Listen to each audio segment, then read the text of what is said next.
pessoal! Hoje a gente está aqui no escritório gravando mais um episódio do nosso podcast, mas num formato um pouco diferente, né? Não vão ver o Alisson por aqui, talvez escutem algumas interferências, porque o trabalho continua rolando aqui, mas hoje o Fê está visitando o nosso escritório aqui em São Paulo e a gente não podia deixar de fazer uma reunião com ele, né? Aqui, nos reunirmos com ele para falar sobre as experiências de viagem, porque ele acabou de chegar, né, Fê, da Europa. Do fórum. Ele chegou da Europa, caiu aqui no escritório, no caso, literalmente, que chegou hoje de manhã, já veio para cá. Passou por 7 países ao todo, então ele vai contar um pouquinho das aventuras dele aí nos últimos quantos meses? 3 meses. 3 meses pela Europa. 3 meses, um pouquinho. Então vai contar pra gente como foi, quais foram as aventuras, particularidades, enfim. E aí, Fê, te apresenta, né? Primeiro, para quem não te conhece. Então, sou o Felipe, sou um dos guias da Intercâmbio da Real. Em agosto nós viajamos juntos e finalizado, né, o grupo, eu segui em viagem. O primeiro país foi a Itália e lá eu fiquei por 2 meses seguidos. E foi um mar de aventuras. Então o Fê esteve em 2 dos nossos destinos aí do grupo de abril, que a gente chama aqui de RMB2, que passa por Berlim, Roma, Madrid e Barcelona. E o Fê esteve em Barcelona e em Roma, né, Fê? Conta aí pra gente como que foram essas 2 cidades, o que tu destacaria aqui pra gente? Bom, as 2 cidades incríveis, intensas, vibrantes, cada uma com as suas, né, peculiaridades. A primeira que eu visitei foi Roma. E lá, nos 3 dias que eu fiquei, foram momentos muito especiais. É uma cidade muito histórica, é uma cidade com, ao mesmo tempo que traz assim, uma modernidade, traz um aspecto fashion, né? Tem pessoas muito estilosas também. Tem esse contraste assim, com a história, né? Com as construções, com as comidas, com as diversas culturas que a gente consegue observar lá. Então, é uma cidade que pulsa, né? Da mesma forma, Barcelona. Né? Barcelona, praia, outra vibe, né? E falando em comida e Roma, qual o teu prato favorito por lá? Mamma mia. A A mão já responde. uma massinha. Massa, carboidrato, que é vida. Pro tanto que a gente caminha nas viagens, é vida, né? Porque a gente se esforça a gente tem que caminhar bastante. muito lá mesmo. É né? verdade. A gente tem que caminhar muito porque massa é assim, disparadamente. Massa, pizza, lasanha, o gelato, né? Exato. Mas sabe que quando a gente esteve em Roma a primeira vez, uma coisa que me chamou muita atenção foi justamente essas caminhadas, porque eu e o Felipe, a gente sempre gostou de caminhar muito, né, nas viagens, que a cada rua que tu entra, cada esquina que tu vira, parece que tu encontra um monumento histórico totalmente inusitado, e não só aqueles pontos turísticos mais famosos, mas Roma inteiro, né, tem uma particularidade, assim, uma beleza que exala e que tu virou a rua, pá, dá de cara com uma coisa que tu fica, assim, de boca aberta, né? É impressionante a forma como a cidade foi se desenvolvendo, né, em torno dessas construções. Então, uma das que nós vamos ir, né, que é o Coliseu, é impactante. A gente enxerga assim, né, a quadras, é magnífico. Né? E da mesma forma, as construções menores, que quando a gente chega próximo, a gente tem, né, esse contato para ver, é uma delícia, uma intensidade assim, incrível. E o Coliseu, ele é um impacto que tu chega a sentir um misto, assim, né? Porque se tu pensar na história mesmo, do que aquilo ali representou, chega a dar até uma tristezinha, uma coisa meio pesada, assim. Mas aí tu te depara com aquela beleza, aquela grandiosidade, apesar de ele não ser um dos monumentos maiores, né, assim, que a gente vê ao longo das viagens, mas ele é realmente muito impressionante, acho que principalmente pela idade dele, né, pensar que as pessoas construíram isso quase lá nos anos de Cristo, e só que aí quando tu pensa no para que era usado, né, um show de horrores, assim, mas aí te faz pensar, poxa, aconteceu tudo isso e agora eu tô aqui, né? Quantos milhares de anos depois Eu acho que essa é uma das maiores riquezas de se viajar, né?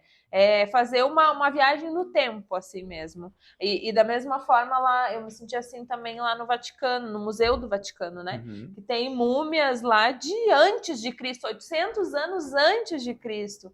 E aí tu pensa, como assim? Isso aqui está exposto no museu hoje e eu estou aqui em 2023 olhando para isso em pessoa. É impressionante. Eu também fico refletindo sobre isso.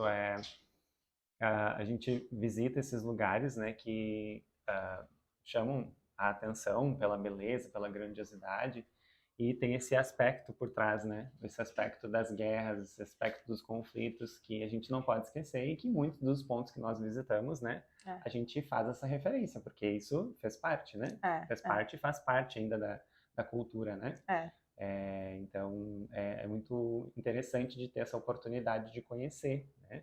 E ali na cidade do Vaticano, que tem um contraste com o Rio, né? E com outros pontos ao redor, é realmente uma vibe muito gostosa. Assim. Nosso próximo grupo, que é em abril, né? Vai ter essa experiência com a gente. Calorzinho ou calorzão? Maravilhoso. Esperamos calorzinho, né? Não precisa ser um calorzão. A última vez que eu estive lá foi no mês de maio e tava bem quente. Mas agora em setembro também, né? Tá bem doido, né? Setembro foi. Mas ainda falando dessa parte histórica barra triste, assim, Berlim foi uma cidade que me surpreendeu demais nesse sentido, porque tinha tudo para ser uma cidade com uma energia pesada, uma carga muito grande, porque é uma história triste, super recente, né, do nazismo, lá do Hitler, mas não, sabe? Eles conseguem cultivar ali a memória do que aconteceu, a cidade inteira respira essa história, mas de uma forma muito leve e realmente um lugar também dinâmico, jovem, assim, good vibes, eu diria até. Então, esses destinos desse roteiro, eu tenho assim, até um carinho bem especial, porque realmente são destinos muito, muito históricos, que eu até outro dia estava conversando com o pessoal aqui no escritório, dizendo, eu estudei, todo mundo estuda história na escola, e a gente esquece de muita coisa, né? Mas quando a gente está lá vendo essa história ao vivo, é totalmente diferente. A gente tem isso muito vívido na nossa cabeça, né? Por muitos anos aí a gente não consegue esquecer, porque a gente fez parte, né? De certa forma, esteve presente no lugar onde essas histórias aconteceram. Então, eu acho que é uma experiência que todo mundo deveria ter na vida, assim. Maravilhoso. Fiquei pensando agora nos filmes também, que a gente assiste. Roma é cenário de muitos filmes. E é muito gostoso de ver isso, né? Poder visitar os lugares e se perceber naquela cena. Né? Eu me lembro, não sei se era um filme da Sabrina, aquela da bruxinha que tinha antigamente, que se passava em Roma, e daí tinha as lambretinhas, aquela, assistia adolescente lá, e aí depois quando eu cheguei e vi aquelas lambretinhas lá, eu lembro que eu achei o máximo, né? Clássico. Porque a Europa tem muito disso, de cultivar, né, as coisas ao longo dos anos. Por mais modernas que elas se tornem, as cidades, por exemplo, Londres, né? Uma cidade super moderna, é uma metrópole, mas os táxis continuam sendo do mesmo jeitinho, carros novos, mas continuam sendo naquele estereótipo do táxi londrino, né? A mesma coisa o ônibus, eles se modernizam, mas mantêm a estética. Então eles são muito bons nisso, né? Em cultivar essa história e o desejo, né? Das pessoas de estarem lá e verem tudo ao vivo. Vocês vão amar Roma, assim como os demais destinos. Todos vão amar. A gente tá trabalhando no roteiro, né, Fê, de abril. Ontem eu tava ali, a cabeça já trazendo várias lembranças. Mas me diz uma coisa, Fê, tu passou por 7 países, que foram? Sim. Começamos por Dublin, lá na Irlanda, né? Depois Inglaterra, na cidade de Londres. Depois França, em Paris, com o nosso grupo de agosto. Então, na sequência, eu fui para a Itália, e lá na Itália andei por vários cantinhos, de norte a sul, de leste a oeste. Chegou a passar por Milão 3 vezes, né? Sim, Milão, eu fiquei 5 vezes. 5 vezes? 5 vezes, porque Milão é uma cidade estratégica, tanto para a questão de voos, quanto para a questão de trens, de deslocamentos entre outras cidades, né? Então, Milão se torna um ponto muito interessante, né? Mas Milão é uma cidade, gente, assim, que é muito, muito legal de poder conhecer, tem todo um olhar, assim, fashion por trás, né? As pessoas trazem, assim, que é uma cidade da moda, né? De grifes, e tem tudo isso lá mesmo. Mas confesso que eu entendo que Milão não é uma cidade tão turística quanto Roma, por exemplo. Sim. Ou Nápoles, né? Ou Veneza. Então, é muito legal de poder vivenciar, mas é uma cidade mais do cotidiano, né? Da vida, assim. Te sentir um morador. Exato, exatamente. Do país. E já Roma tem aquele encantamento do início ao fim, assim, né? Tu percebe aquelas construções, tu percebe pessoas de diferentes lugares do mundo visitando, né? Várias excursões para lá e para cá. É loucura. Aquela cidade é uma loucura, gente. Aquela estação de trem lá, então... A Termini. É uma loucura. Aí depois da Itália, tu foi pra? Da Itália, deixa eu lembrar agora. Tantos países. Sim. Eu voltei pra França, fui visitar um amigo no interior da França, em Grenoble. Muito legal lá. Voltei pra Itália novamente. Daí da Itália, fui para a Suíça, no sul da Suíça, que faz divisa com a Itália. Ali na Suíça nós passamos por Biasca e Lugano, duas cidades que têm uma forte influência da cultura italiana. Então é bem gostoso de observar isso também. Lugano, a fábrica de chocolate fica lá? Tem fábrica de chocolate lá. Tem várias, né, marcas de chocolate. A Suíça em si é um país... um grande fornecedor de chocolate. Então, sim, passando pelas lojas a gente percebe várias marcas, né, de chocolates, mas tem a famosa marca Lugano, né? Da Suíça voltei para a Itália e aí da Itália fui para a Romênia, né? E na Romênia eu fiquei por 2 semanas.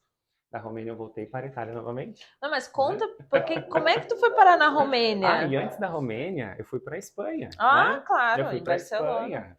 Fui lá na Espanha para visitar Barcelona, que a gente já vai comentar tudo sobre. Mas por que conta pra galera, por que tu foi parar na Romênia? Então, tem 2 motivos, né, que me fizeram ir para a Romênia.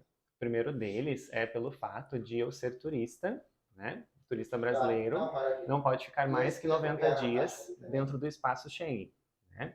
E o espaço Schengen é um espaço que contempla muitos países da Europa. 27 países. Né? Então, eu entrei nesse espaço no dia 24 de agosto, lá em Paris. Porque Irlanda e Inglaterra também não fazem parte, né? Então, 2 imigrações diferentes. Então, poderia, por exemplo, ficar até 90 dias mas Londres, Inglaterra tem um sistema um pouco diferente, o tempo um pouco maior, né? Mas, considerando 24 de agosto, a minha entrada, eu não poderia ficar mais que 90 dias. E eu comprei minha passagem de retorno para ontem. Então, essa questão de dias, né? Se eu ficasse direto, eu passaria os 90 dias. Então, o que é a alternativa, né? Quando a gente faz assim uma estadia prolongada? A gente vai para um outro país, visita um outro país dentro da Europa, né? Que não esteja dentro desse espaço, né? Então, esse foi o meu primeiro motivo. A Romênia não faz parte do espaço Schengen, né? E deu tudo certo, foi tudo ótimo. E o segundo motivo, mas não menos importante, aliás, um motivo muito especial, né? É que na viagem de janeiro, que eu fui com a Nath foi minha guia, né? Sim, assim como começa tudo por aí, que o Fê, ele entrou na história da Intercâmbio como cliente, né? O Fê viajou com a gente em janeiro e aí em agosto ele se tornou nosso guia. E já vai ser o segundo grupo dele agora. Isso é maravilhoso, gente, maravilhoso. E aí em janeiro ele conheceu o Sérgio. Depois vou te marcar, Sérgio, lá para te ver também o podcast. O Sérgio, nós conhecemos ele no hostel em Paris, e ele é romeno, né? E de lá para cá a gente vem conversando bastante. Então, eu falei que eu ia estar na Itália, né? Ele prontamente disse, vem para a Romênia, vem me visitar. E no fim foi o que aconteceu. Então, eu fiquei lá por 2 semanas e tive a oportunidade de ver o meu grande amigo Sérgio. É uma riqueza, assim, mais uma das riquezas de se viajar é as pessoas que a gente encontra no meio do caminho, né? O Sérgio, gente, só para contextualizar ainda mais a fundo, o Sérgio do nada brotou no quarto dos meninos no hostel lá em janeiro. Só que os quartos, quando a gente viaja, eles são só pro nosso grupo, né? A gente tem vários quartos ali no hostel só com a galera do grupo. E aí os meninos trouxeram para mim, olha, apareceu um rapaz lá no quarto, né? Acomodaram ele lá. Aí a gente foi, conversou no hostel, eles realocaram o Sérgio, mas no fim ele fez amizade com o Fê, né? E aí agora foi para lá na Romênia para visitar o rapaz. E assim se formam muitas amizades, né? Nossa. Eu costumo dizer, quando tiver em hostel, gente, faça muitas amizades, que tu vai ter muitas casas para visitar ao redor do mundo. O Alisson, o nosso outro guia, ele adota isso tem um tempo já. Fala com o Alisson de qualquer estado do Brasil ou países do mundo, o Alisson sempre tem um amigo em algum lugar. Aí ele sempre tem uma casa para ficar. Então é uma prática ótima, né? E agora o Fê já tem esse amigo aí, já com certeza conheceu mais um monte de gente nessa viagem, né, Fê? De vários países, é uma troca gigantesca que a gente faz, né? Inclusive o Sérgio quer vir para o Brasil e eu vou receber. Eu disse para ele, ó, pode vir, o mês que tu quiser vir, a gente organiza para conhecer. Já traz ele aqui também. Exatamente, para ele conhecer nossa e o hostel, a gente gosta muito de hostel, né? Desse modelo de hospedagem, por esse motivo, por outros motivos, mas por esse principalmente, né?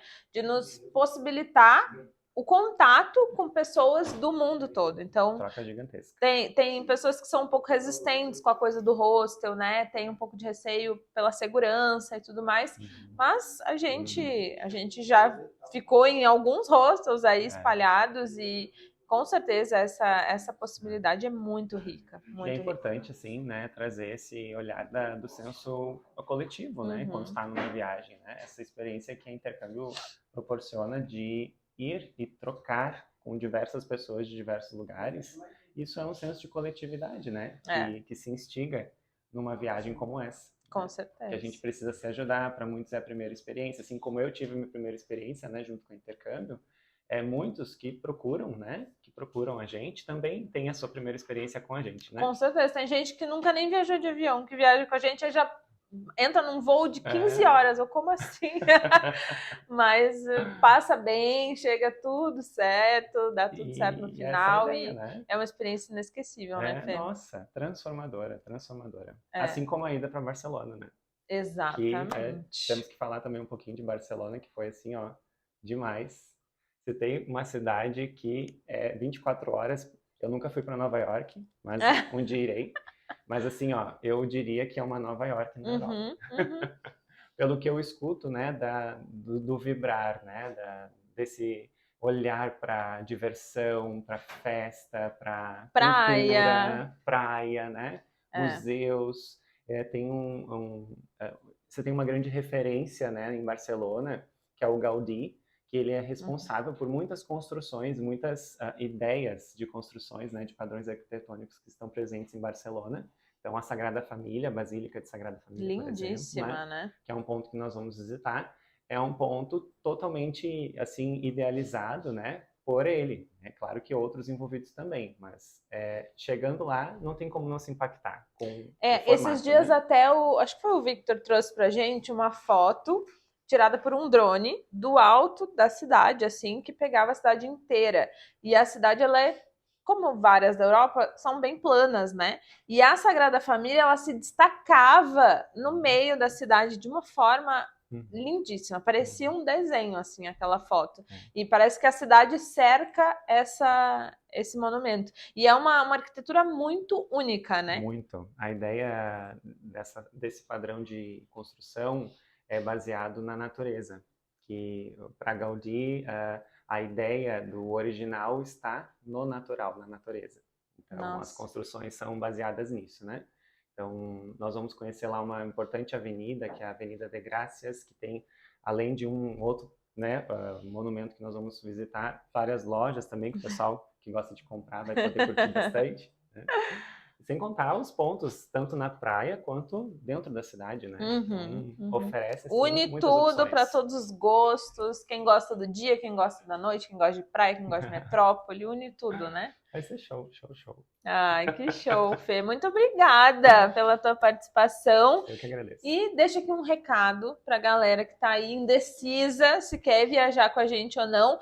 Mas é um recado não como guia, como lá o cliente que contratou a gente para viajar em janeiro de 23. Olha, eu fui cliente, né, e estou aqui junto com a Intercâmbio, mas assim, falando dessa experiência, ela é transformadora, né? O Felipe, de um ano atrás, não imaginaria estar fazendo o que está fazendo. E isso é graças à Intercâmbio. né? Então, é o meu relato como cliente, né? Hoje, enquanto também colaborador, né? Como guia turístico, mas, assim, principalmente pela experiência que eu tive enquanto cliente de poder vivenciar tudo isso. De ir para esses lugares, de conversar com pessoas de diferentes lugares, né? De poder experimentar transportes públicos, de poder conhecer pontos turísticos diversos, distintos, de poder comprar coisas em mercados, em lojas e poder se sentir um pouco parte Às vezes comprar desse errado porque não movimento. entendeu a língua, né? E acontece bastante, mas contem com a gente que a gente ajuda, É né? isso aí. Então é isso, pessoal. Eu tenho certeza que o Fê agora... Daqui a pouco ele já tá voltando, na verdade, para a Europa com o grupo de janeiro, né? Vai fazer Dublin, Londres e Paris. Em abril vai fazer Berlim, Roma, Madrid, Barcelona. Agora o Fê é um viajante do mundo, aí é um dono do mundo, né? O real oficial. Fui picado pelo mosquitinho, ó, É isso aí. como a Nath É diz. isso aí. A gente realmente é picado pelo mosquitinho, a gente se abre para esse mundão. Por isso que a gente coloca esse nome aí de dono do mundo, porque não é à toa, né? A gente vira dono da nossa história e do mundo, literalmente. Tá bom? Muito obrigado, Fê, mais uma vez. Grazie mille. Sempre que estiver por aqui, traz o Sérgio para a gente gravar um podcast naquela língua lá dele. Vai ser show, vai ser show. Mas com certeza vai ser muito legal. Obrigadão. Eu que agradeço. Um beijo, gente. Até a próxima. Até a próxima.